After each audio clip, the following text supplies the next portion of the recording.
breeze in here. Is there anything you want to confess or tell me about before we begin? Oh, yes, Father. This is one of those it's a new Catholic open confession. It's the Gestalt confession.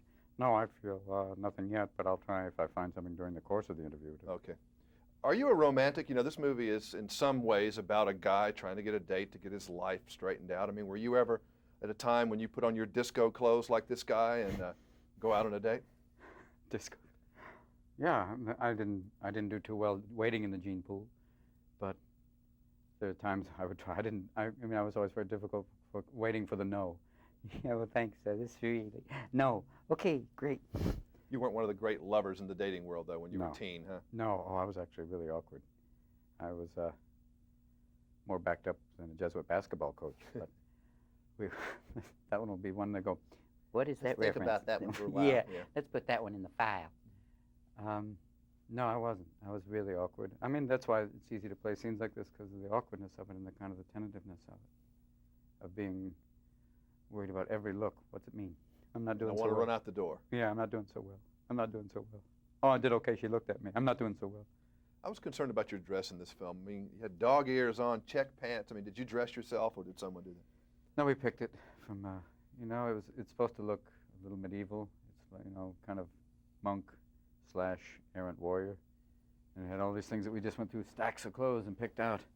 It's almost weird to see you walk down the street in New York and have some guy go, "Hey, it's my outfit! I picked that shit, hey, wait!" But you're trying to pick stuff that would look kind of like two times, medieval and now. And there, you know, to be out in the streets we're shooting, it's about 105, some days 98, you know, 100% humidity. But it's weird, after a while, you realize why, you know, some people say, why do they wear so many coats and stuff? Because after a while, it's almost like Arabic clothing with the jibas, and you actually you stay kind of at one temperature. You don't get hot, and you're kind of you're very hot, but it's like, at some point you get used to it. Do you ever get scared when you watch something like that? Say, God, it really could be me at some point, you know? Yeah. It's terrifying because it's almost too real, you know. God, just with a quick of fate, I could be here. And it has happened to people like that, where, you know, something happens and boom. Mm-hmm. Especially with a lot of people in the streets now in most cities are former mental patients. Mm-hmm. Either let out because of lack of funding or, you know, or never put in. How do you tell people what this movie is about? I mean, it's about a lot of things, but it's a little difficult to grasp in like 2 seconds. I don't think you can tell them about one thing. I think that's what, it doesn't come and say, it's about trust, and it's about compassion, it's about pain, and then you start getting this list of, if in anything the core of it is about compassion. And it's in that sense, it uses that Christian myth of the Fisher King, which is about the nature of compassion and what is it. And it is not out looking all over the place, but it's, you know, it is right there in front of you and dealing with the simplest pains. To see someone, it's like the last line of the thing, I didn't see a king, I only saw a man who was thirsty. It was that. It's that simple, and it kind of has to be a fool who does it. And it seems, and it almost sounds Buddhist in the way it is. You know, it's like something that's so simple, but yet so lost in most people. And dealing with people, and it isn't, people say, is this movie about homelessness? No, it's about damaged people.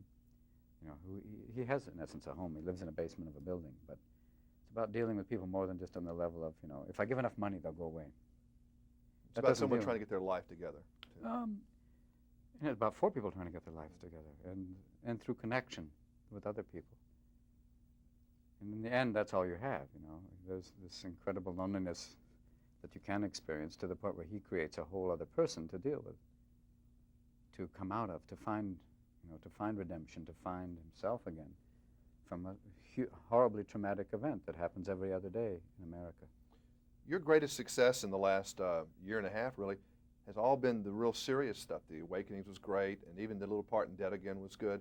This is serious but comedic. Yeah, I mean, to keep combining into playing. Stretching more in that direction for you? No, to try any direction. It's literally like a compass right over a magnet to go any which way. To try one thing and go that way, then duck back the other way. Just when people say, you're now a serious actor, go, nope. Come back the other way, go the total different direction, so that he can't be categorized. And so you can go full tilt the other, you know, do a full-out comedy or performance movie, and, you know, leave that behind for a while.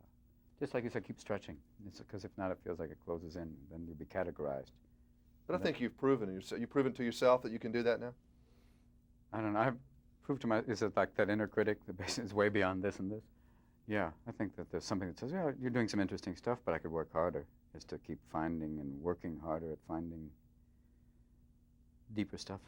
And always to try and find that truthful aspect to it. But people say, do you find it hard restraining yourself? Yeah. I said, no. No, that was hard the old days. No, in the house. Please, don't hurt me. But it's finding that stuff which is interesting to you, but also talks about something that's interesting to mankind as a whole. Did you enjoy doing a nude scene with Jeff Bridges? For me, and I say this now, it was fabulous to explore that, you know, because at home I have a house with nothing but closets. And that will be something that will be like the first one we did today will be like, what does that mean? Yeah, it was interesting to be out in Is it something. special for him too? Yeah, I think it's one of those things of going, hey, keep your hands away. Don't touch it. Hey, come on now. Come on, we're in between takes.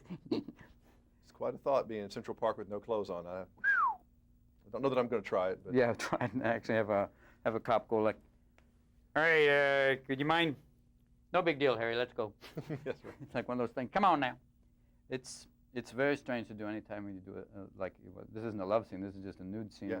cavorting around in Central Park as a crazy man. Anytime you do that, you're going, wow. They get the chance to look around. And many people are going, how come it was so dark? I couldn't see anything. Did they mat it out? Is it done with blue screen? Will they be putting it in later for the laser disc? Will it be for the box Yep. set? And these are the things you wonder, why am I doing this? Well, Let's do our when your real son quick- is actually going to look at that later and go, Dad, ooh. Let's do What our a hairy quick ass. video greeting card for Minnie Pearl. Okay. Look at the camera and just talk to Miss Minnie and tell her to get well. Howdy! Minnie! It's me, Robin, now. Come on, girl. I miss you. Get out there. You know we love you. Yes, it's true. Put your hands on the TV. You know what it is. I'm sending you all my love. Take care. And the hat, you still got the tag on it. That's real nice. Take care. Love you. Be careful. Minnie, we love you too. Say goodbye. Isn't this a lovely shot here? It is. Say goodbye. Bye. Get well. Get Bye. well. He still bought those ties at Sears. Thank you. I don't know, what's this remind you of? Look out. End of the viewing day. All right, she'll love that. Thank you. Welcome.